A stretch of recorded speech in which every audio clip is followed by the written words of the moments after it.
할렐루야. 자, 한 주간 평안하셨죠? 자, 오늘은 종려주일입니다.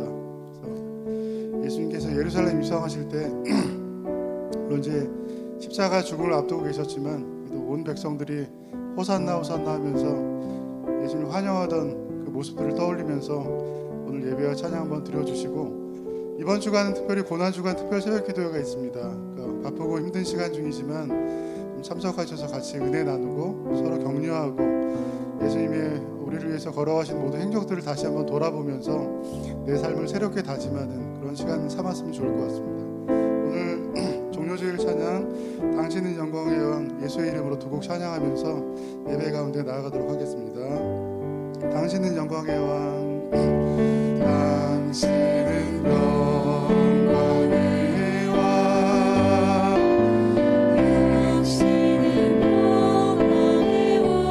당신은 하늘과 땅의 주, 당신은 하늘과 땅의 주, 당신은 정의의 아들, 천사가 무릎 꿇고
오늘도 주님 앞에 나오신 주님의 자녀들을 주님의 이름으로 축복하고 환영합니다.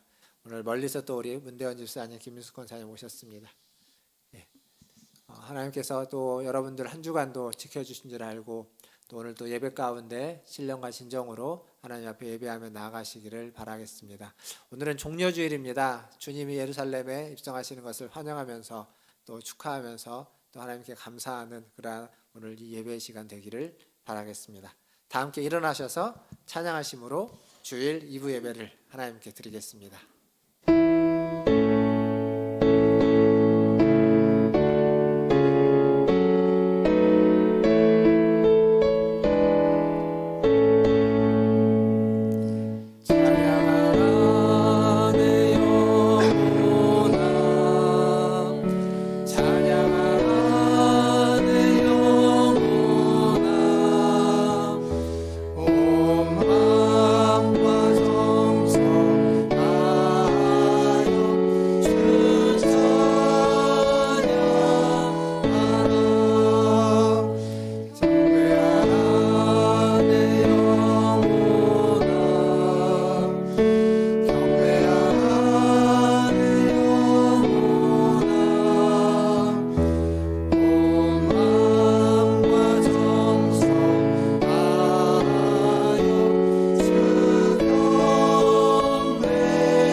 호산나 다윗의 자손이여 찬송하리로다.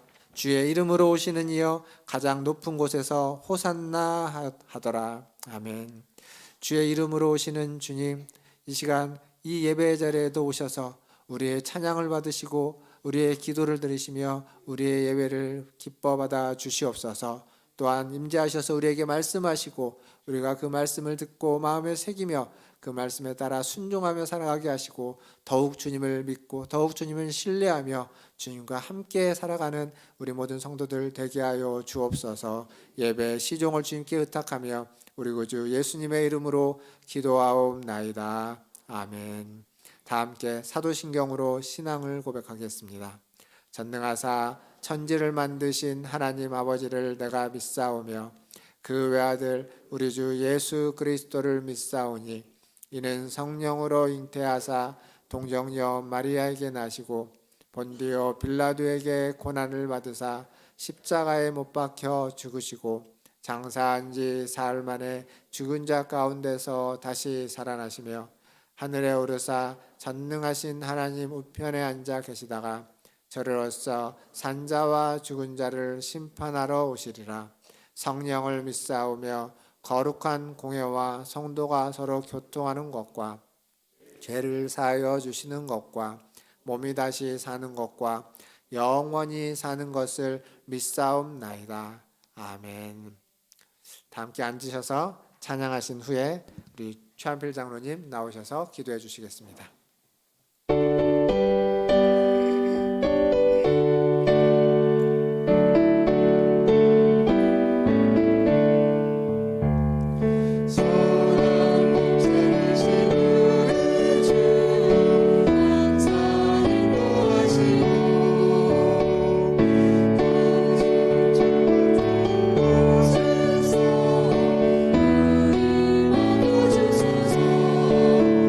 사랑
자비로우신 하나님 아버지, 우리를 향하신 그 크신 은혜와 사랑을 찬양하며 감사를 드립니다. 오늘 거룩한 성일 종료주의를 허락하여 주셔서 하나님 아버지께 나와 찬양과 기도로 예배드리며 신령한 교제를 통해 주님을 만날 수 있도록 인도하시니 감사드립니다. 이 시간 세상의 모든 것을 다 잊게 하여 주시고 오직 우리의 심령이 겸손한 마음으로 주님을 경외하게 하여 주시옵소서. 주님께서는 우리가 늘 은혜 가운데 거하시기를 원하지만은 우리는 죄의 유혹되어 죄의 노예가 되어 있음을 고백합니다. 느닷없이 밀려오는 근심과 걱정으로 말미암아 우리들이 하나님의 자녀로서의 삶을 제대로 살지 못할 때가 너무나 많습니다. 우리의 심령 속에 있는 성령님의 존재를 무시하고 성령님의 능력을 의지하지 않고 근심하게 한 죄인들 이 시간에 회개하오니 용서하여 주옵소서. 우리의 심령 죄악된 생각과 죄악된 마음을 정결하게 하여 주시고 우리의 심령 속에 주님을 모시고 참 성도의 삶을 살아갈 수 있도록 붙잡아 주시옵소서.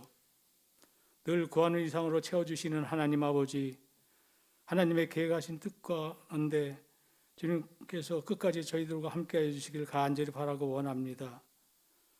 주께서 이 문화천 제일교회의 머리가 되어 주셔서 성령님의 뜨거운 역사로 늘 살아 움직이게 하시고 하나님 기뻐하시는 일에 늘 앞장서가며 이 지역의 구원의 방주 역할을 다하는 능력 있는 교회가 되게 하여 주시옵소서. 주님의 귀한 사명을 지시고 기도와 말씀으로 양문을 이끌어가는 박성원 목사님, 늘 강건함으로 지켜주시고 날마다 성령 충만과 하나님의 주시는 새로운 비전과 능력으로 충만케 하여 주시옵소서. 이 시간 전하시는 말씀을 통해 성령님 이 자리에 함께 하시고 세상을 향하는 우리의 복잡한 마음의 창문들을 다 닫게 하여 주시고 말씀에 전력하여 하늘로부터 주시는 세미한 음성을 듣는 복된 시간이 될 수 있도록 함께 하여 주시옵소서. 말씀을 통하여 낙심하는 성도들 샘을 얻게 하시고 실망한 자가 위로받게 하시며 질병으로 고통받는 성도들 치료받게 하시고 찢기고 상처난 가정들 회복시켜 주시고 병중에 있는 성도들이나 코로나로 인해 사업에 어려움을 겪고 있는 성도들 그들의 삶을 회복시켜 주시옵소서. 고통받는 성도들이 하나님의 주심을 복을 받아 이 험난한 세상을 이기고 승리하는 삶으로 살아갈 수 있도록 붙잡아 주시옵소서. 살아계신 하나님 아버지, 이 나라 이 민족을 지켜주시옵소서. 새로운 대통령을 세워주셨사오니 정치적으로 경제적으로 어려움에 처한 이 나라를 잘 이끌어갈 수 있도록 인도하여 주옵소서. 오직 나라와 국민을 사랑하는 대통령, 백성을 하나로 이끌어갈 수 있는 지도력과 지혜를 허락하여 주시사 정의와 공의가 바로 서가는 행복한 나라, 복된 나라가 될 수 있도록 축복하여 주시옵소서. 하나님의 말씀을 두려워하는 자로 세워주시길 간절히 바라고 원합니다. 내일부터 시작하는 특세를 통하여 주님께서 당하신 고통을 우리가 체험하게 하시고 느끼고 반성하는 시간이 될 수 있도록 그 시간들을 인도하여 주시옵소서. 전쟁의 포화 속에 있는 우크라이나 국민들을 보호하여 주옵소서. 하나님의 방법대로 전쟁이 종식되고 평화가 찾아오길 간절히 바라고 원합니다. 이 시간 고개 숙여 간구하는 저희들이 하나님께서 한 사람 한 사람 기억하여 주시고 하늘의 신령한 복과 땅의 기름진 복으로 채워 주시옵소서. 예배 시종을 주님께 맡기고 우리를 구원하신 예수 그리스도의 이름으로 간절히 기도드립니다. 아멘.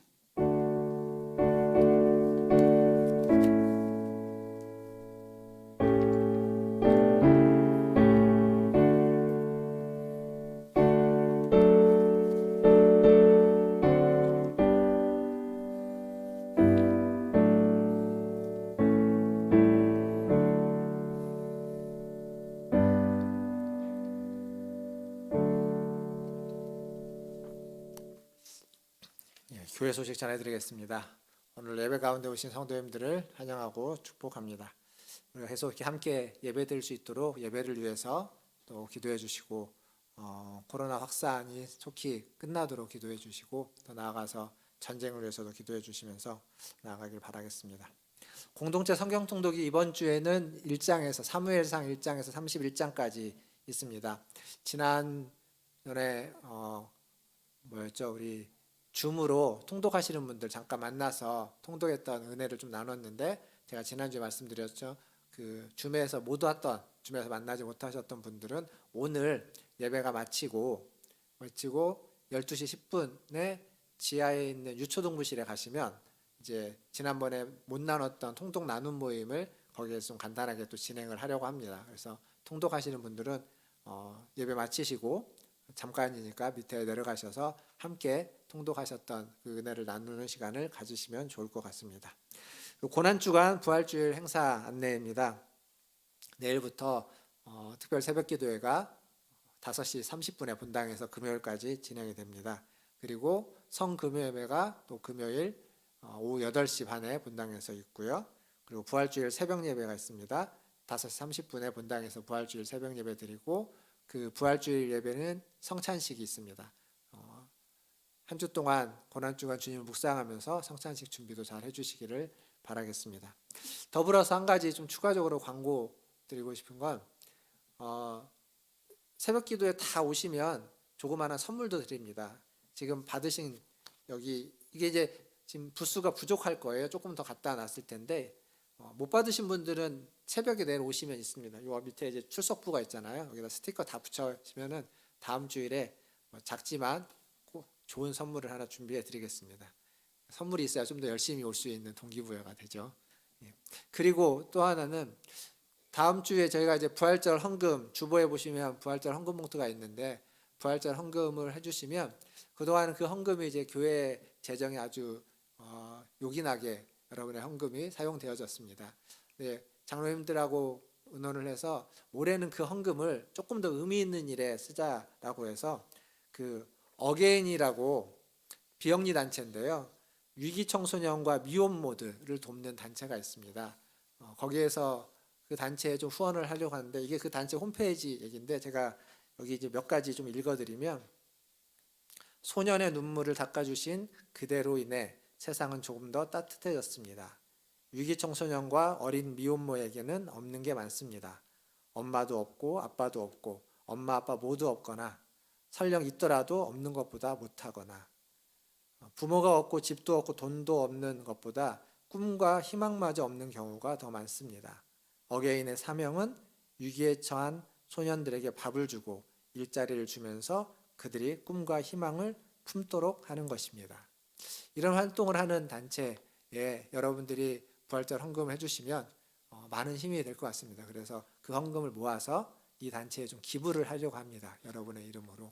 그래서 고난주간 한 끼 금식을 하셔도 좋고, 또 어떤 식으로든 부활절 헌금을 준비하셔서 다음 주에 헌금해 주시면 그 헌금한 그대로를 이 단체에 기부를 하겠습니다. 기쁜 마음으로 부활절 헌금에 또 동참해 주시면 감사하겠습니다. 그리고 교회 대청소가 부활절 지나고 난 다음 23일 토요일 날 오전 10시에 교회 대청소, 또 화분에 또 꽃도 새로 심는 일들을 하도록 하겠습니다. 많이 함께 하셔서 또 교회를 깨끗하게 해주시면 감사하겠습니다. 이상입니다. 하나님 말씀 보겠습니다. 오늘 우리에게 주신 하나님 말씀은 마가복음 14장 32절에서 42절까지 말씀입니다. 마가복음 14장 32절에서 42절까지 말씀. 다 찾으셨으면 저와 한 절씩 교독하도록 하겠습니다. 제가 먼저 32절 읽겠습니다.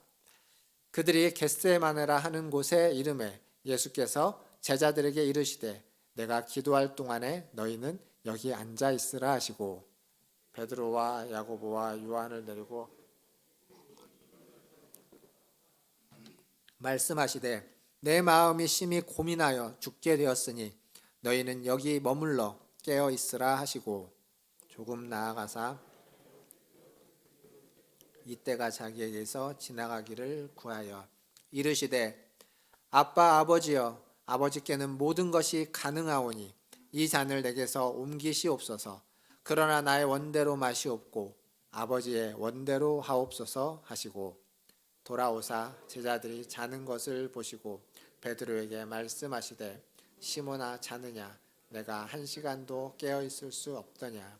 시험에 들지 않게 깨어 있어 기도하라. 마음에는 원이로되 육신이 약하도다 하시고 다시 나아가 동일한 말씀으로 기도하시고 다시 오사 보신즉 그들이 자니 이는 그들의 눈이 심히 피곤함이라. 그들이 예수께 무엇으로 대답할 줄을 알지 못하더라. 세 번째 오사 그들에게 이르시되 이제는 자고 쉬라. 그만 되었다. 때가 됐도다. 보라 인자가 죄인의 손에 팔리느니라. 같이 읽겠습니다. 일어나라 함께 가자. 보라 나를 파는 자가 가까이 왔느니라. 아멘. 우리 옆에 계신 분들, 좌우에 계신 분들 보면서 인사하겠습니다. 사랑합니다. 축복합니다. 사랑합니다. 축복합니다. 오늘은 종려주일입니다. 종려주일에는 이렇게 나뭇가지 하나 가지고 이렇게 흔들면서 예배 드리면 그 분위기가 날 텐데, 종려주일은 원래 예수님이 유월절을 지키기 위해서 예루살렘에 입성을 합니다. 근데 그동안 예수님이 해오셨던 소식을 들은 예루살렘 사람들은 예수님을 환영하는 거죠. 그래서 자기의 겉옷을 펴서 나귀를 타고 오는 예수님, 어린 새끼 나귀를 타고 오는 예수님 앞에 깔아놓고 또 종려나무 가지를 꺾어가지고 그 큰 나무 가지를 흔들면서 호산나라고 노래를 부르면서 예수님을 환영하는, 그것을 기념해서 종려주일이라고 이렇게 이름을 붙였습니다. 그러니까 굉장히 분위기가 좋죠. 일단 이 종려주일의 시작은 아주 좋은 분위기입니다. 환영의 분위기, 환대의 분위기, 축복의 분위기입니다. 그런데 종려주일인 오늘이 끝나고 내일부터가 무슨 날이냐면 고난주간이라고 불려지는 날입니다. 분명 오늘 분위기가 좋았습니다. 오늘 환영을 했습니다. 환대를 했습니다. 그런데 갑자기 그 환영과 환대가 고난으로, 순환으로 바뀌어져서 일주일을 가게 되는 겁니다. 중간에 무슨 일이 도대체 있었을까? 이 일주일간의 고난주간, 일주일간의 예수님의 고난의 하이라이트, 클라이막스는 목요일 저녁부터 시작하는 일입니다. 십자가 사건이죠. 십자가에 달려 죽으시는 그 일이 고난주간에 있었던 일의 가장 중요한 절정이고 하이라이트인데, 그 일은 목요일 오후, 목요일 저녁에 있는 겟세마네 동산에서 시작됩니다. 체포당하시고, 그리고 모욕을 당하고 조롱을 당하고 매를 맞고 십자가를 지고 올라가셔서 십자가에 달려 죽으시는 그 일들, 이 목요일 저녁부터 금요일까지 어쩌면 만 하루가 안 되는 그 시간 동안 이 모든 일이 다 일어납니다. 그러니까 얼마나 이 일이 빨리 진행됐는지, 한 사람을 잡아서 그 사람을 신문하고 판결을 내리기까지는 굉장히 오랜 시간이 걸려야 되는데 만 하루가 되기 전에 그 판결을 다 끝내서 집행까지 해버리는 일은 드문 일입니다. 근데 예수님을 그렇게 처리를 했습니다. 그 사건이 시작되는 이곳, 예수님이 잡히기 바로 직전에 있었던 일, 그게 오늘 읽은 본문입니다. 그 본문은 이렇게 시작합니다. 32절을 보니까 이 겟세마네 동산에서 그들이 겟세마네라 하는 곳의 이름에 예수께서 제자들에게 이르시되 내가 기도할 동안에 너희는 여기 앉아 있으라 하시고, 그러니까 지금 예수님은 이 감람산 안에 있는 겟세마네라 하는 곳에 왔습니다. 그곳에 왜 왔냐면 기도하기 위해서 왔습니다. 지금 예수님이 처한 상황이 별로 좋지 않다는 걸 예수님은 압니다. 앞에서 말씀드렸던 것처럼 분명히 환영하고 환대하고 호산나를 외쳤던 그들이 지금은 다 돌아서서 예수님과 적대적인 관계를 갖고 있는 겁니다. 그들이 예수님을 십자가에 못 박으라고 외친 사람들이 되는 거죠. 왜 그렇게 됐을까? 사실 이렇게 민심이 변한 이유는 예수님이 이 고난주간이라는 기간 동안 하셨던 일을 생각하면 충분히 이해가 됩니다. 예수님이 고난주간에 무슨 일을 했냐면 여러 가지 많은 일을 했지만 고난주간에 하신 일들 주보에 보시면 문화촌 톡이 있는 부분에 종려주일과 고난주간에서 요일별로 예수님이 하신 일을 간단하게 적어놨습니다. 예수님은 그들의 종교 지도자였던 대제사장들과 바리새인들, 특별히 서기관들과 갈등을 일으켰고 그들을 비난했습니다. 그게 일반 백성이 보기에 그렇게 썩 좋은 모습은 아닙니다. 근데 그것보다 더 큰 문제는 뭐냐면 성전 정화라고 하죠. 성전 정화. 성전에서 그 돈을 바꿔주고 환전을 하는 사람, 그리고 재물을 파는 사람들, 그 사람들의 장사하는 것을 예수님이 보시고 너희가 하나님의 집을 강도의 구렬로 만들었다고 하면 그걸 다 상을 뒤엎으시죠. 굉장히 의로운 일이고 굉장히 중요한 일이라고 생각할 수 있고 사실 그렇지만, 그런데 거기에서 환전을 하면서 그 재물을 팔고 있는 사람들 입장에서는 자신의 영업을 방해한 겁니다. 그게 그들의 생계 수단이었다면 그들의 생계 수단을 뒤집어 엎은 겁니다. 거기에서 그들의 삶의 이익을 얻고 삶의 안정을 취하고 있다면 그 삶의 안정을 예수님이 뒤엎어버린 겁니다. 그러니까 이건 그냥 단순히 성전 정화라는 측면에서 어떤 종교적인 측면에서만 볼 수 있는 일이 아니라 사회적인 측면에서 보면 거기에서 일하고 있는 사람들에게는 굉장히 안 좋은 거죠. 기분 나쁘고 화가 나는 일입니다. 근데 이게 예루살렘이라는 곳을 생각해 보면 예루살렘은요, 다른 성들하고 다르게 약간 언덕 위에 있는 성입니다. 즉 그 말은 무슨 얘기냐면 농토가 있지 않습니다. 즉 예루살렘에서 먹고 사는 길은 성전입니다. 성전. 그 중에 많은 사람이 거기에서 그렇게 상을 가지고 재물을 팔고 환전을 했을 것이고, 다른 사람들은 성전에서 있는 그 재물과 제사장들과 여러 가지 일들을 통해서 먹고 살았을 겁니다. 근데 예수님이 상을 뒤엎은 것뿐만 아니라 뭐라고 말했냐면 이 성전을 헐라, 이 성전은 무너질 것이다 라고 예언을 했습니다. 이건 청천벽력 같은 이야기입니다. 지금 그 성에 살고 있는 사람들에게는 그 성이, 그 성전이 삶의 중심입니다. 거기에서 모든 것들이 나오고 있습니다. 근데 그것을 무너뜨려 버리겠다, 그것은 무너질 것이다 예언하는 건 저주를 퍼붓는 거죠.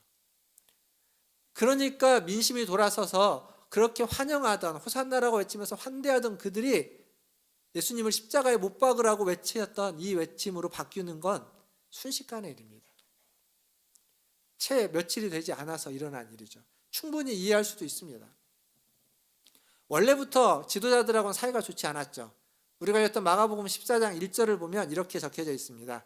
대제사장들과 서기관들이 예수를 흉계로 잡아 죽일 방도를 구하였다. 그러니까 이들은 그 이전부터 끊임없이 예수를 잡아 죽이기 위해서 준비하고 있었습니다.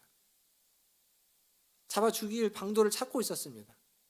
거기에 이제 민심까지, 처음에는 이 사람들이 동요할까 봐 그러지 못했는데 이제는 민심까지 자기 편인 걸 알고 그 방법을 사람들에게 묻고 다니자 무슨 일이 일어났냐면 10절에 보면 가룟 유다가 예수를 넘겨주겠다고 나타난 겁니다. 어떤 방법이 있을까 찾고 있는 그들에게 이제 방법이 딱 생긴 거죠. 그래, 그럼 그렇게 하자라고 결탁을 하게 됩니다. 지금까지 이 얘기가 오늘 본문까지 오는 배경입니다. 이러한 일들이 예수님 앞에 있었던 겁니다. 지금까지 있었던 거, 일주일 동안. 예수님이 그걸 다 헤아려 알았든지 혹은 알지 못했을지라도 민심이 변화되는 것을 보면서 예수님에게는 기도의 필요성이 아마도 간절했을 겁니다. 어떤 문제가 있으면, 어려움이 있으면 우리가 기도하는 것과 똑같은 겁니다. 그래서 예수님은 겟세마네에 기도하러 오셨습니다. 그 기도의 자리에서 예수님은 자신의 심경을 숨기지 않습니다. 34절에 보면 예수님이 자신의 심경을 그대로 표현하고 있습니다.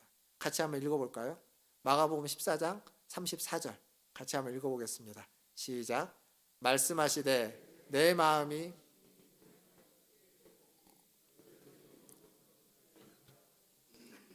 여기 보시면 내 마음이 심히 고민하여 죽게 되었다.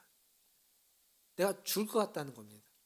지금 너무 힘들고 너무 어렵고 죽을 것처럼 힘들다. 지금 그 얘기를 제자들, 특별히 베드로와 야고보, 요한에게 이야기하는 겁니다. 인간적인 예수님의 모습, 너무도 솔직한 진솔한 예수님의 모습을 여기서 엿볼 수 있습니다.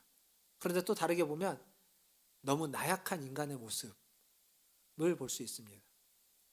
하나님의 아들이라면, 우리를 구원할 메시아로 이 땅에 오셨다면, 구원자로 오셨다면 이런 어려움 정도는 대범하게 고민이 될 수 있지만 그걸 능히 견뎌낼 수 있는 그러한 내공과 그러한 힘이 있어야 되는데 그렇지 않은 것처럼 보입니다. 하나님의 아들이라면 이 정도는 이겨내야 되는 거 아닐까라고 생각하고 보면 예수님이 지금 그러지 못하고 있는 것으로 보입니다. 마태복음에서 예수님이 이런 말씀을 하신 적이 있습니다. 마태복음 10장 28절에 보면 이렇게 되어 있습니다. 몸은 죽여도 영혼은 능히 죽이지 못하는 자들을 두려워하지 말고 오직 몸과 영혼을 능히 지옥에 멸하실 수 있는 이를 두려워하라. 즉 너희의 생명, 너희의 목숨을 가지고 너희를 좌지우지하려고 하는 세상의 권세자들을 두려워하지 말고 너희의 몸과 너희의 영혼까지 지옥에 멸할 수도 있고 구원을 할 수도 있는 하나님을 두려워하라. 그 얘기입니다. 지금 예수님이 심히 고민하고 죽게 되었다고 할 때 이 표현은 자기를 죽이려고 하는 사람들 때문에 두려운 것이 아니라 십자가에 달린다는 것은 나무에 달린다는 것입니다. 나무에 달린다는 것은 구약에 보면 하나님으로부터 저주를 받아 버림받은 것을 의미합니다. 그러니까 지금 예수님은 십자가에 달리는 그 일이 하나님께 저주받고 하나님으로부터 버림받는다는 것을 알기에 그것 때문에 너무 힘들다는 겁니다. 그래서 저희가 이제 다음 주가 내일부터 그 새벽기도 하지 않습니까? 특세할 때 특세 이번에 주제가 이 가상칠언입니다. 가상칠언이 뭐냐면 십자가상에서 십자가에 달리셔서 예수님이 하셨던 7마디의 말씀, 7개의 말씀을 이제 하루하루 볼 것입니다.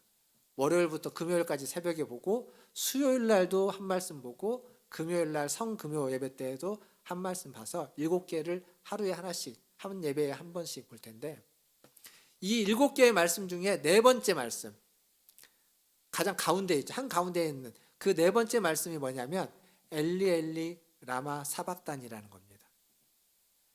이게 무슨 내용이냐면 나의 하나님 어찌하여 나를 버리셨나이까. 십자가에 달리셔서 지금 예수님은 하나님으로부터 버림받음을 경험하고 있습니다. 그 순간 하나님께 왜 나를 버리셨습니까? 이게 예수님이 가장 두려워하고 이게 예수님이 가장 고민하고 가장 힘들어했던 겁니다. 그래서 이렇게 절규하고 있는 겁니다. 사랑하는 성도 여러분, 여러분은 어떤 것을 가장 두려워하십니까? 여러분이 가장 힘들어하는 것은 무엇입니까? 누군가로부터 어떤 다른 사람들로부터 버림받는 것, 가족들에게 버림받는 것, 아니면 어떤 일이 잘 안 되는 것, 하나님으로부터 버림받는 것. 예수님은 하나님과의 관계의 단절, 그것이 가장 두렵고 무서웠던 겁니다. 우리에게 이런 일은 절대 생겨서는 안 되는 일일 겁니다. 그리스도가 하나님으로부터 버림받는 경험을 함으로 우리가 하나님과의 관계를 회복했습니다. 다시는 이런 일이 반복돼서는 안 될 것입니다. 그러나 우리가 살다 보면 그렇지 못할 때가 있을 수도 있습니다. 사랑하는 성도 여러분, 하나님과의 관계, 수많은 두려워할 것들이 있지만 그냥 그것들보다 더 우리가 중요시하고, 아니 어쩌면 그것들을 다 작은 것으로, 작은 두려움으로 치부할 정도로 크게 봐야 되는 건 하나님과 나의 관계가 과연 어떠한지, 하나님과 나의 관계가 단절되어 버린 것은 아닌지, 하나님이 나를 모른다 하고 있는 그러한 삶을 내가 살아가고 있는 것은 아닌지 우리는 항상 겸허하게 돌아봐야만 합니다. 그리고 예수님이 기도를 하죠. 36절에 보면 예수님의 기도의 내용이 나옵니다. 이 기도의 내용도 한번 같이 읽어보도록 하겠습니다. 36절입니다. 시작. 이르시되 아빠 아버지여, 아버지께는 모든 것이 가능하오니 이 잔을 내게서 옮기시옵소서. 그러나 나의 원대로 마시옵고 아버지의 원대로 하옵소서 하시고. 성경에 예수님이 기도한다라는 내용이 몇 군데 나옵니다. 종종 나오는데 예수님의 기도문이 나오는 데가 별로 없습니다. 예외적으로 요한복음 17장에 가면 대제사장의 기도라고 해서 예수님의 기도문이 아주 길게 나옵니다. 이건 아주 예외적인 요한복음 예외적인 게 여러 가지 있는데 그 중에 아주 예외적인 겁니다. 거기를 제외하면 예수님의 기도문이 나오는 데가 없습니다. 여기가 유일합니다. 분명 예수님이 기도했다고 하는데 다른 데는 기도했다고만 나오지 어떻게 기도했는지 무엇을 가지고 기도했는지 모르는데 여기 나옵니다. 여기 보면 이 기도문 아빠 아버지여 라고 시작하는 기도문에서 예수님이 뭘 강구하고 있는 걸까요? 예수님이 기도하는 내용의 중요한 포인트가 뭡니까? 이 잔을 내게서 옮겨주시옵소서. 이게 중요한 포인트인가요? 그렇게 기도하고 있습니다. 모든 것이 가능한데 아버지께는 모든 것이 가능한데 그렇다면 이 잔을 내게서 옮겨주십시오. 근데 예수님의 기도의 포인트는 이게 아닙니다. 아버지가 이걸 할 수 있다는 걸 압니다. 이건 겁니다. 근데 그게 나의 원인데 내 원대로 하지 말고 아버지의 원대로 아버지의 뜻대로 하십시오 라고 하는 이 기도의 포인트는 이 뒤에 있습니다. 아버지의 뜻대로 하십시오. 내 뜻대로 하지 말고 당신의 뜻대로 해주십시오. 그 뜻에 따르겠습니다. 그 뜻에 순종하겠습니다. 그 뜻을 받들겠습니다. 이게 이 기도의 포인트입니다. 사실 우리는요, 우리 모두는 생각이 있고 경험이 있고 그리고 뜻이 있습니다. 원하는 게 있습니다. 필요도 다 다릅니다. 그리고 그건 다른 사람은 모릅니다. 내가 가장 잘 알고 내가 가장 잘할 수 있고 그리고 내가 가장 잘 이야기하고 만들어낼 수 있는 것들입니다. 근데 그런 나의 뜻과 나의 생각과 나의 경험과 나의 가치를 내려놓고 하나님의 뜻을 따른다라는 게 말은 쉽지만 사실 그렇게 쉬운 게 아닙니다. 생각해 보시죠. 다른 사람, 인간관계에서 내 뜻을 다 포기하고 저 사람의 뜻을 따른다라고 할 때 굉장히 큰 문제가 따릅니다. 이 사람이 믿을 만한 사람인가? 내가 원하는 게 뭔지는 아나? 저 사람이 원하는 건 뭐지? 저 사람의 뜻은 뭐지? 저 사람은 어떤 사람이지? 뭘 하려고 하지? 알아야 될 게 너무도 많습니다. 그것도 모르고 그냥 내 모든 걸 맡기면 사기당하기 십상입니다. 사기꾼들은 그걸 속이는 거죠. 자기가 믿을 만한 사람이 돼서 속여가는 겁니다. 그러니까 결국 믿음이라는 것은, 기독교 신앙이라는 것은 어떤 의미에서 하나님께 나의 모든 걸 맡기는 것, 그런 모험이고 그런 도전입니다. 그분이 믿을 만한 사람이기에, 그분이 신뢰할 만한 분이기에 맡기는 거죠. 하지만 그럼에도 불구하고 여전히 도전이고 믿음이 모험입니다. 제가 한 11년 전에 벌써 11년이나 지났는데 11년 전에 수술을 한 적이 있습니다. 허리 수술을 해서 그 수술의 결과로 제 허리에는 핀이 12개가 박혀 있습니다. 이렇게 두 개씩 해서 6줄이 이 아래서부터 한 요 정도까지 올라와 있을 텐데, 그때 이제 교회 사역을 하다가 교회에 양해를 구하고 한 달간 휴가를 얻어서 수술을 했죠. 명의라고 하는 저기 강동 경희대병원 올해 은퇴하시는 걸로 알고 있는데 그 선생님에게 수술을 받았습니다. 수술을 받은 이유는 허리가 좀 이렇게 뒤틀려 가지고 이게 좀 교정이 필요했습니다. 그래서 교정을 하기 위해서 허리를 제자리로 잡고 핀을 박아서 교정을 시켜놨습니다. 근데 거기에서 무슨 수술을 하냐면, 수술 이름이 두 가지인데 제가 하나는 기억이 안 나고 기억나는 게 쇠기골절술이라는 건데, 그게 뭐냐면 척추 뼈를 깨는 겁니다. 멀쩡한 뼈를 깨요. 깨가지고 요만큼 잘라내서 떼어서 버려버리고 그 떼어낸 부분을 이렇게 해가지고 거기를 이제 핀으로 박아서 고정시키는 거죠. 수술 설명을 듣는데 수술하기 위해서 왔으니 근데 멀쩡한 뼈를 부셔버린다는 거죠.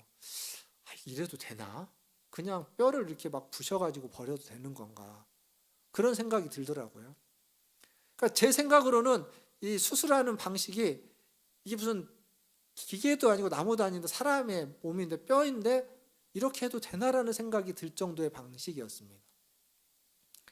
뭐 수술도 한 6시간, 7시간 하는 수술이었으니까요. 근데 제가 거기서 내 생각을 말하고 관철시켰다면 수술 안 했겠죠. 근데 제 생각은 그랬는데 아무리 생각해봐도 내 생각에서는 그러고밖에 안 되는데, 이걸 나보다 더 잘하는 사람이 의사 선생님이잖아요. 지금 상황을 나보다 더 잘 알고 이것을 컨트롤할 수 있는 사람은 내가 아니라 이분이라는 거죠. 그래서 처음부터 그분을 믿기 위해서 믿고자 하고 갔던 거지만 수술을 해 설명을 듣고 나중에 사인을 할 때도 그 선생님을 믿기로 하고 사인을 하고 수술을 받았습니다. 예수님이 여기 말씀에서 나의 원대로 마옵시고 아버지의 원대로 하옵소서라고 하는 게 그런 겁니다. 그 하나님을, 그 아버지를 무한 신뢰한다는 거죠. 내 뜻은 옮겨지는 것인데 좀 옮겨졌으면 좋겠는데 근데 아버지의 뜻이 그것인지 아닌지 모르지만 그 뜻에 내가 신뢰합니다. 그 뜻을 따르겠습니다. 그 뜻에 내 목숨을, 내 인생을, 내 몸을, 내 영혼을 맡기겠습니다. 라는 표현인 겁니다. 사랑하는 성도 여러분, 여러분은 하나님을 얼마나 신뢰하십니까? 여러분은 하나님을 얼마나 믿고 계십니까? 여러분의 인생을 하나님께 걸 수 있습니까? 여러분의 삶을 하나님께 맡길 수 있습니까? 여러분의 재산을 하나님께 맡길 수 있습니까? 여러분의 몸을 하나님께 맡길 수 있습니까? 사실 우리의 목숨을 하나님께 맡길 수 있느냐 없느냐는 죽음 앞에 서보지 않으면 모릅니다. 내가 죽음 앞에 섰을 때에야 비로소 내가 내 목숨을, 내 생명을 하나님께 맡기는 사람인지 아닌지 분명하게 알 수 있습니다. 그 전까지는 아무리 그렇게 생각하고 그렇게 말을 해도 다 그렇지 않습니다.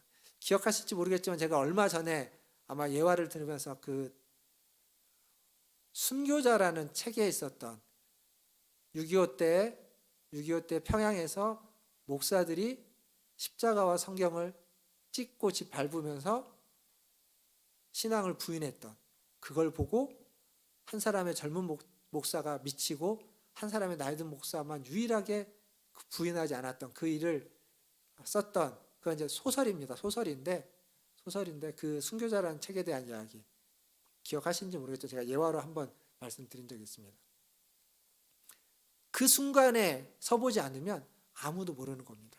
누가 그랬을 거라고 아무도 상상하지 않고 거기서 살아남은 두 사람이 배교했을 거라고 모두가 생각하는 것. 그게 바로 우리가 죽음 앞에 서보지 않으면 우리의 목숨을 하나님 앞에 맡겼다라는 것을 우리는 확신할 수 없습니다. 그렇지만 그때 그 순간 우리의 목숨을 하나님께 온전히 맡기기 위해서 지금 우리는 여기에서 끊임없이 하나님을 신뢰하는 연습을 해야 됩니다. 끊임없이 하나님께 우리의 시간을 맡기고 우리의 힘을 맡기고 우리의 일을 맡기는 부단한 연습과 훈련이 필요한 겁니다. 말로만 하는 것에 그쳐서는 안 됩니다. 말과 행동으로 하나님을 신뢰하고 있다는 걸 표현해야만 합니다. 말은 하나님을 신뢰하고 말로는 하나님을 믿고 하나님께 무엇이든 다 바친다고 하는데 내가 행동하는 것을 보면, 내가 선택하는 것을 보면 그렇지 않은, 하나님을 믿지 못하는 자, 하나님을 모르는 자, 하나님과 관계없는 것들을 계속 선택하고 있고 그것을 따르고 있고 그것을 취하고 있다면 말로는 하나님께 순종하지만 행동은 아닙니다. 그러니까 말과 행동이 다 일치되어서 하나님께 순종하는 훈련과 연습들을 우리는 끊임없이 지금 해야만 합니다. 그리고 한 걸음 더 나아가서 우리의 감정까지, 우리의 마음까지, 우리의 감정도 하나님께 순종될 수 있도록 그러한 연습과 훈련이 지금 필요합니다.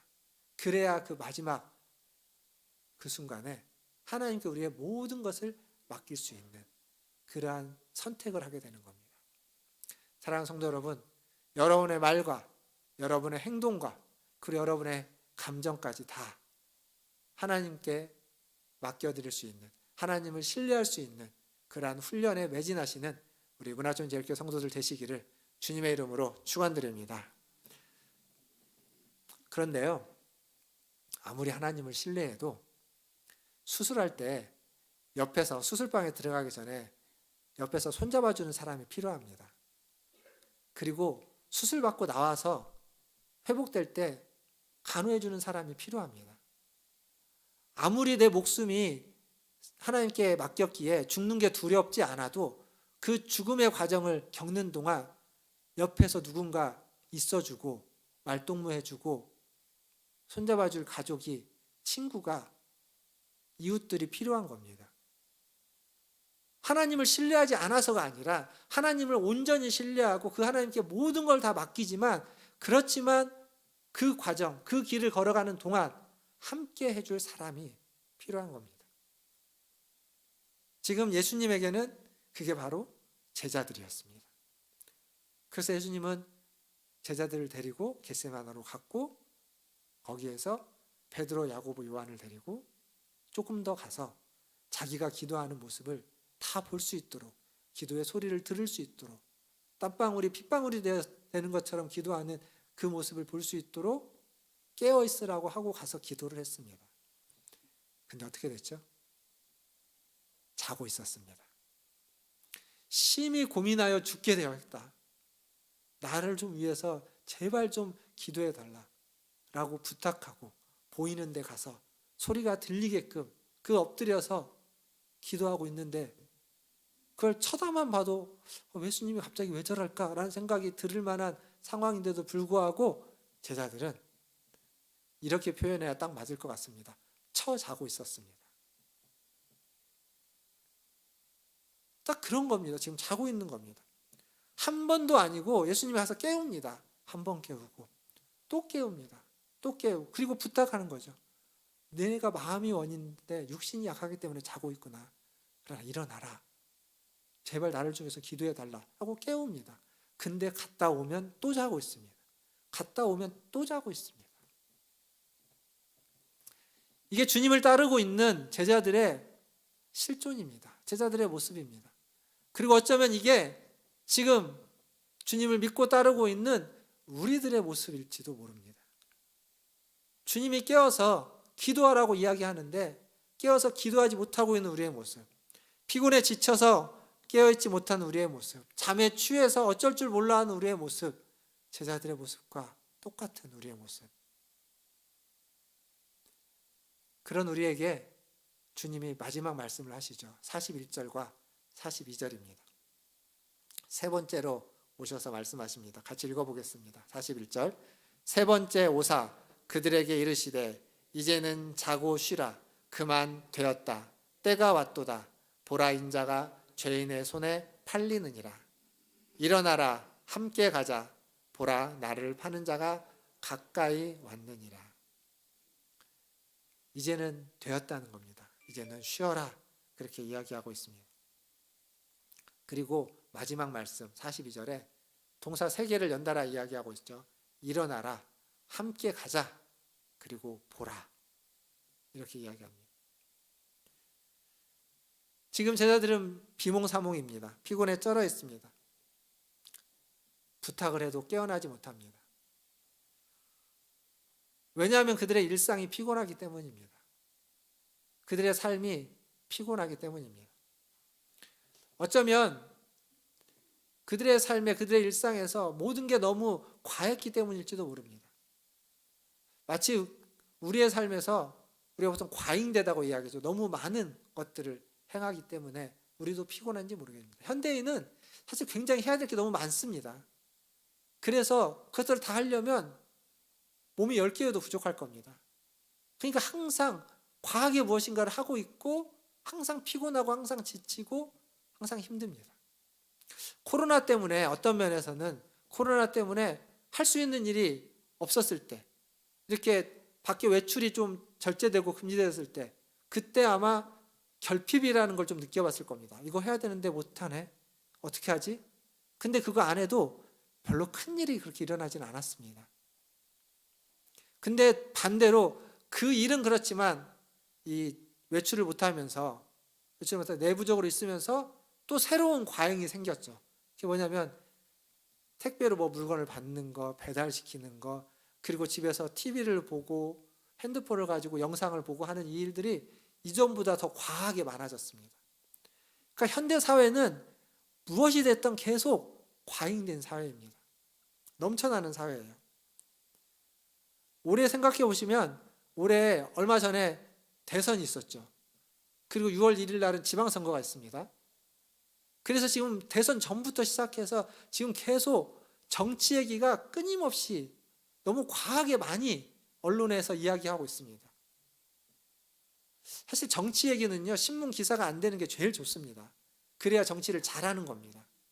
근데 정치 얘기가 계속 신문 기사가 되다 보니까 그 얘기를 듣고 이게 국민들이 하나가 되는 것이 아니라 그 얘기가 되어지면 되어질수록 계속 국민들은 서로 갈라지고 서로 싸우고 분열되는 이 모습. 정치가 너무 과잉돼서 되는 이야기입니다. 거기에 우리가 과잉되게 또한 반응하기 때문에 일어나는 일입니다. 정치만 그런 게 아닙니다. 사회 전반적으로 경쟁하는 것들이 너무 과잉되어 있습니다.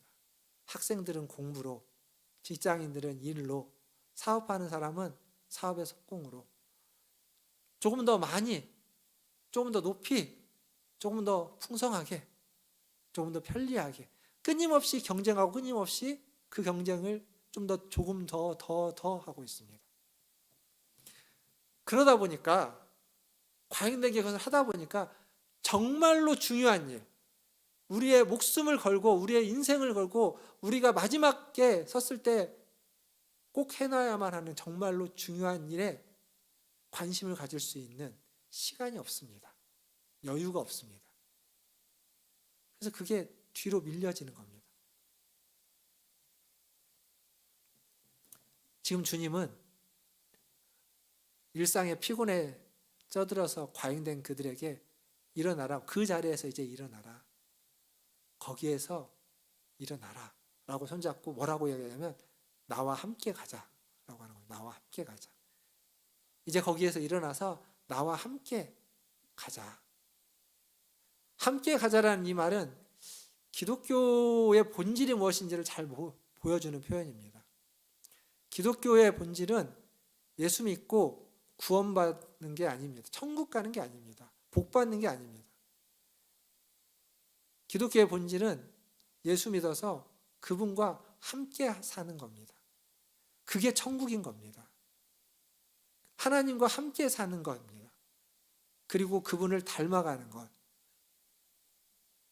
그게 기독교의 본질입니다. 그 외에 다른 것들은요, 다 지엽적인 겁니다. 주님 주시는 축복들은 우리가 받아야 되는 것이고 누려야 되는 것들이지만 그게 본질이 아닙니다. 그건 하나님과 함께함으로써, 하나님을 닮음으로써 우리에게 주어지는 부수적인 것들입니다. 그 부수적인 것들을 위해서 중요한 메인을 놓쳐서는 안 되는 거죠. 꽝 잡는 게 매라고 하죠. 꽝 잡는 게 아니니까 꽝을 잡기 위해서는 수단과 방법을 가릴 필요가 없다. 뭐가 잡기만 하면 된다. 이게 실용주의지만 성경은 그렇게 이야기하지 않습니다. 정도를 걸으라고 이야기하는 겁니다. 정도를.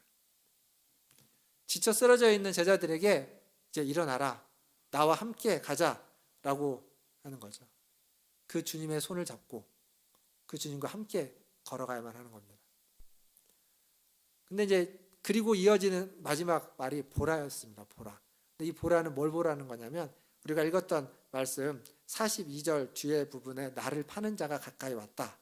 근데 그 앞에 보면 인자가 죄인의 손에 넘겨진다.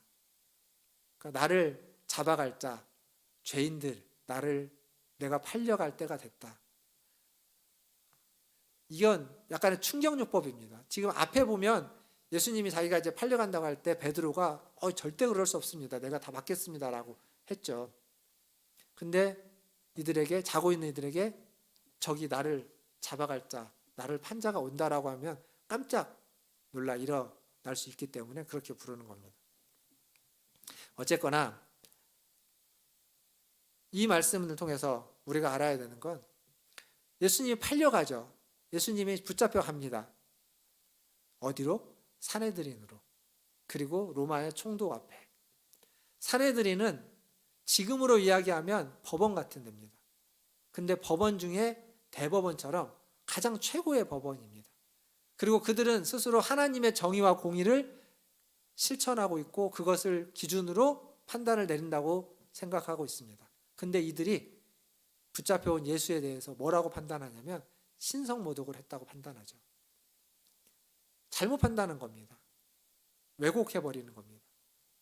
로마의 총독, 마찬가지입니다. 로마의 총독은 지금으로 말하면 행정부 같은 겁니다. 경찰, 뭐 관공서 이런 데 같은 거죠.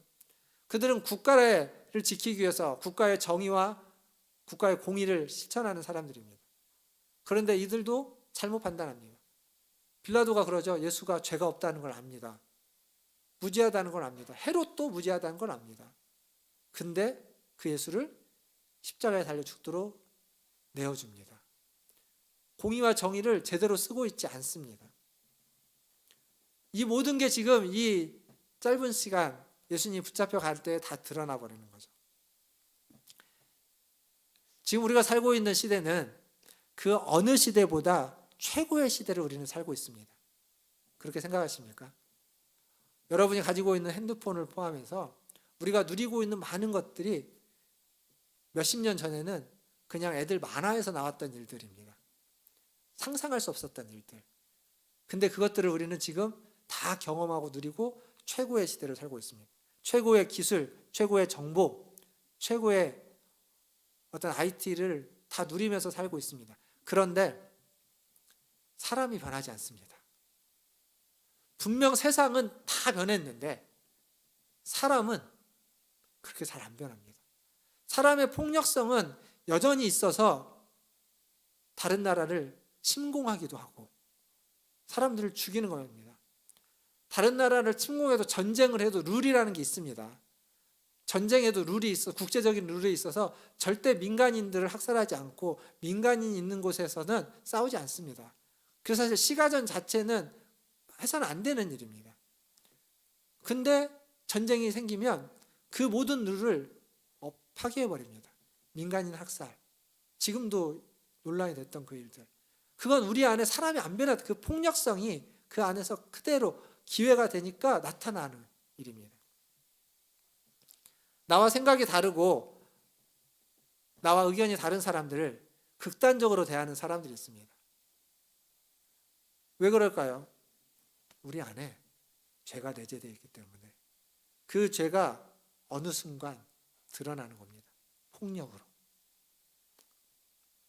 아무리 세상이 발달을 해도 아무리 세상이 뛰어나도 정말 사람을 복제해서 만들어낸다 할지라도 그것이 사람을 바꾸지는 않습니다. 그것이 우리를 변화시키지 않습니다. 우리에게 도움을 주고 우리를 유익하게 만들고 편하게 만들지는 몰라도 우리를 변화시키지는 않습니다. 우리를 변화시키는 것, 무엇이 우리를 변화시키냐면 여기 하나님과의 만남, 그리스도와의 만남만이 우리를 변화시킵니다. 하나님을 만나야 변화됩니다. 예수님을 만나야 변화됩니다. 성령님이 우리 안에서 역사해야만 우리는 변할 수 있습니다. 말씀을 맺겠습니다. 이번 주 고난주간 특별 새벽 기도를 하죠. 특별 새벽 기도의 주제가 아까 가상칠언이라고 말씀드렸습니다. 7개의 말씀, 예수님이 십자가에 달리신 상태로 하신 7마디의 말씀입니다. 이 고난주간 이 한마디 한마디가 여러분의 마음에 부딪혀지기를 기도합니다. 그렇게 부딪혀야만 마음이 깨어지고 부딪혀야만 우리가 변화되기 때문에 그렇습니다. 일주일간 하루에 한마디 혹은 하루에 2마디를 묵상하시고 그리고 그 말씀이 내 심령에 부딪혀 올 수 있도록 그렇게 기도하시는 한 주간 되기를 바라겠습니다. 그러면 내가 모르는 사이에 일주일이라는 짧은 시간이지만 변화될 겁니다. 그리고 그 삶이 지속된다면 그렇게 말씀에 부딪히는 일들, 하나님과의 만남이, 그리스도와의 만남이 반복된다면 우리는 그리스도를 닮은 자로 변화되는 줄 믿습니다. 그러한 은혜가 저와 여러분에게 있기를 주님의 이름으로 축원드립니다. 기도하겠습니다.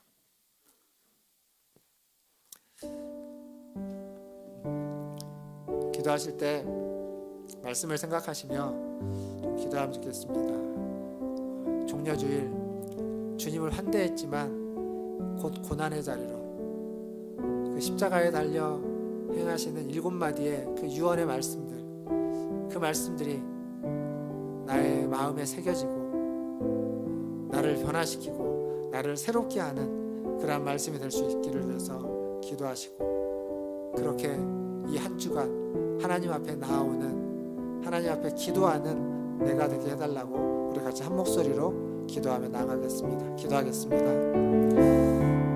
하나님, 이 시간 하나님 앞에 하나님을 예배하고 하나님의 모든 성도들의 하나님을 찾으며 하나님을 부르며 주여 역사에 주시옵소서. 주여 이루어 주시옵소서. 하나님 아버지, 참으로 우리는 영광 돌려드리며 우리 안에 있는 그 죄성이 하나님 끊임없이 우리를 흔들고 넘어뜨리며 아버지 하나님 아버지 하나님 우리가 많이 있습니다. 주여 우리를 불쌍히 여겨주옵소서. 하나님 지금까지도 변화되었지만 아직도 변화될 것들이 많은 우리들의 모습입니다. 주님 우리를 변화시켜 주시옵소서.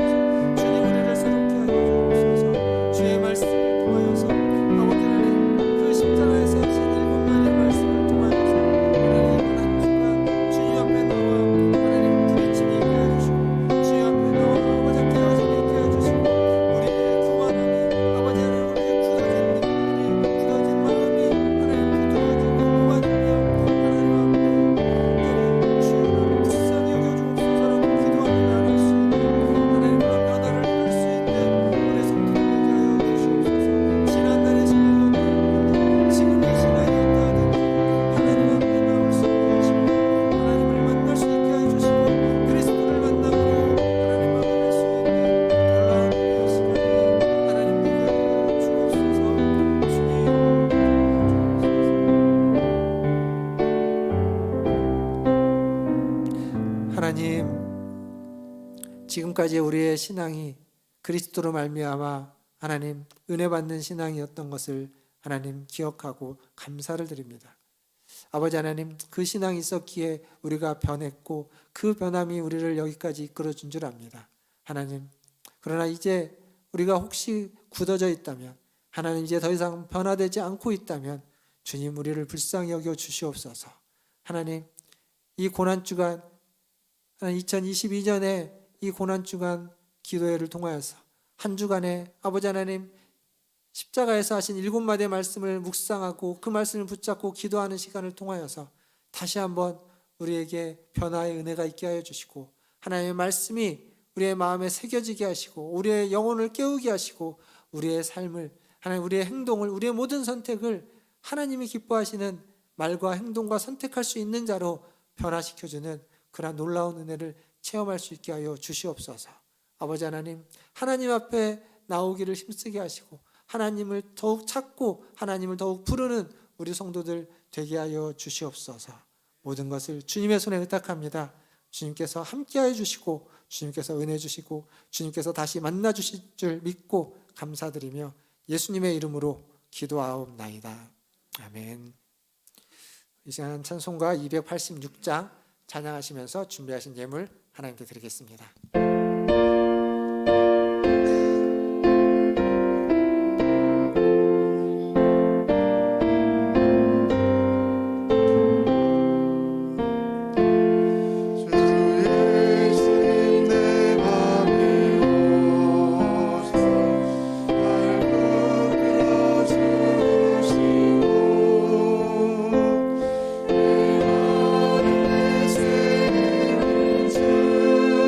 주님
하나님 아버지, 우리의 마음 가운데 오셔서 우리의 모든 상한 것들을 고쳐주시고 새롭게 하여 주시고 우리가 주님을 더 닮아갈 수 있도록 우리를 인도하여 주시옵소서. 오늘도 주의 전에 나올 때 빈손으로 오지 않고 주님이 주신 물질 중 일부를 구별하여 주님께 드리게 하시니 감사합니다. 하나님, 이 물질이 쓰이는 곳마다 주님의 나라가 임하며 주님의 뜻이 이루어지게 하여 주시고 주님 앞에 나와 순종하며 하나님 주님을 바라보는 일들이 일어나게 하여 주시옵소서. 하나님 또한 이 물질을 드린 손길이 함께하여 주시고 그 손으로 하는 모든 일들을 통하여서 하나님이 은혜를 베풀어 주시되 무엇보다도 그들과 항상 함께하여 주시고 그의 손과 발과 그의 마음과 그의 영혼과 그의 모든 생각 속에 주님이 함께하셔서 하나님 그들이 주님을 닮아가고 주님이 말하는 것처럼 말하고 주님이 행동하는 것처럼 행동하며 하나님 주님이 생각하는 것처럼 생각하고 주님이 느끼는 것처럼 느낄 수 있는 그러한 주님과 꼭 닮은 인생을 살아갈 수 있는 복된 주의 자녀 아버지 하나님 주의 백성 되게 하여 주시옵소서. 모든 것을 주님께 의탁하며 지금은 우리를 죄에서 구원하여 주신 우리 구주 예수 그리스도의 은혜와 하나님 우리 아버지의 크신 사랑하심과 성령 하나님의 위로교통 충만케 하심이 주님 전에 나와 주님을 예배하며 주님 앞에 자신의 모든 것들을 드리고 주님을 더욱 닮기를 소망하고 소원하는 그래서 주님을 만나 변하기를 원하는 고개 숙인 문화존재교회 성도들 위에와 그들의 가정과 자녀손들과 직장과 일터 위에 주의 복음을 들고 주의 복음을 전하며 살아가는 선교사님들과 사역자들 위해 코로나를 이겨내기 위해서 애쓰는 모든 이들과 전쟁을 그치기 위해서 전쟁을 멈추기 위해서 애쓰고 있는 또한 모든 이들 위해 이제로부터 영원토록 함께 있을지어다. 아멘.